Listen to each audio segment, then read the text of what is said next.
રાજાને ત્યાં બ્રહ્મા માં સરસ્વતી સાથે માંગુ નાખવા આવ્યા છે.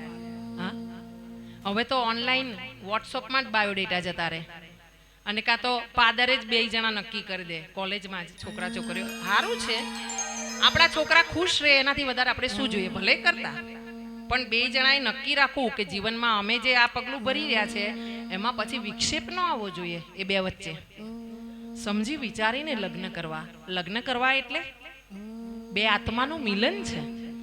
હા, લગ્ન એમ નથી થતા, અને બહુ લાંબો રસ્તો છે લગ્ન પછીનો. એટલે સંપીને જીવી જવું એનું નામ લગ્ન છે.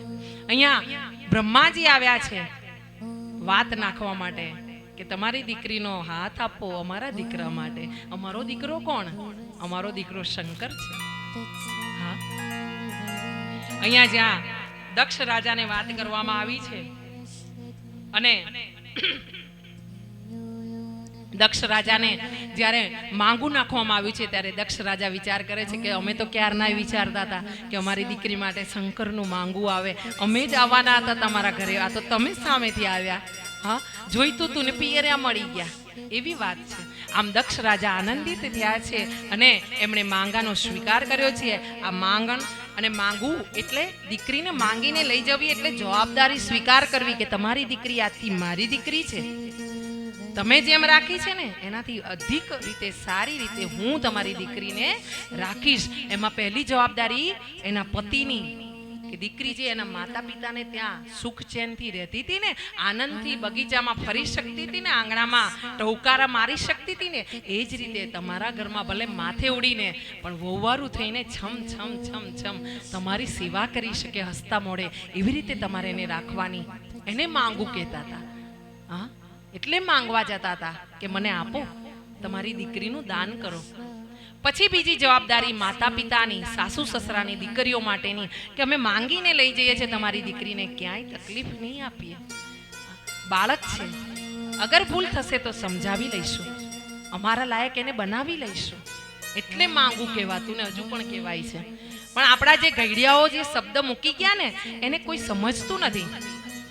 હા, એમાં જે લગ્નમાં વિધિઓ આવે છે ને એ બધી વિધિના અર્થ છે, નથી સમજતા. પાછળ લૂણ ખખડાવવામાં આવે, બેન બેઠી બેઠી લૂણ ખખડાવે. હા, એક તો લૂણમાં અંદર એક કાંકરો નાખવામાં આવે મીઠાનો, એક કાંકરો 4 રસ્તાનો, એક સિક્કો નાખવામાં આવે. જીવો જેવો પ્રદેશ એવા વેવા અલગ અલગ હોઈ શકે.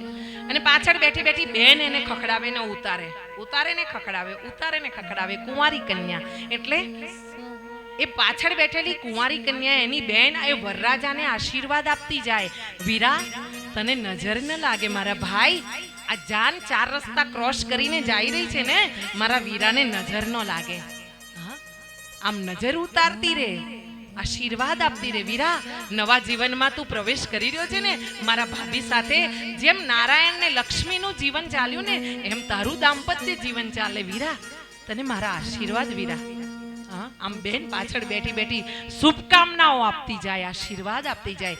એમ લૂણ નથી ખખડાવાતી, એમ લૂણ નથી ખખડાવાતી. આ બધું નાની નાની વસ્તુઓના ઘણા ઘણા અર્થ છે. હવે તો લગ્નમાં બેન આવી હોય ને એને 5 તોલાનો સેટ ભાઈ આશીર્વાદમાં આપવાના હોય ને તો એ લગ્નમાં બેનને ખોટું લાગી જાય. અહીંયા લેવા નથી આવવાનું, અહીંયા દેવા આવવાનું છે. અહીંયા વાત કરવામાં આવી છે માંગાની, અને માંગુ સ્વીકાર થયું છે અને બંને પરિવારમાં આનંદ થયો છે. જ્યારે પરિવારની વાત આવે તો શંકરનો પરિવાર એટલે દેવો, ઋષિઓ, મુનિઓ, ભૂતો, હા, ડાકીની સાકીની.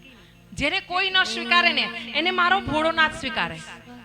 હા, ભૂતોને કોણ સ્વીકારે? ભૂતને કોણ સ્વીકારે? આપણે કોઈ ના સ્વીકારીએ. હા, અને એટલે એ સ્મશાનમાં વાસ કરે. કેમ કે જે કોઈ ના સ્વીકાર કરે ને એ મારું, એ સ્થાન મારું. જે કોઈ ના પહેરીને એ વસ્તુઓ ધારણ કરે, ભસ્મ ધારણ કરે પોતાના શરીર પર, ભોળિયો નાથ. કેમ કે અંતે ખાક में खपी जाना रे बंदे, मिट्टी में मिल जाना. તમે મત કરો અભિમાન, એક દિન પવન સે ઉડી જાના. હા, માટીમાં માટી ભળવાની છે, આ રાખ થવાની છે. આ 2 કિલોનું જે બાળક જન્મ્યું હતું ને, 2.5 કિલોનું, 2 કિલોનું, મર્યા પછી 2 કિલોની જ રાખ થાય. 2 કિલો 2.5 કિલોથી ઉપર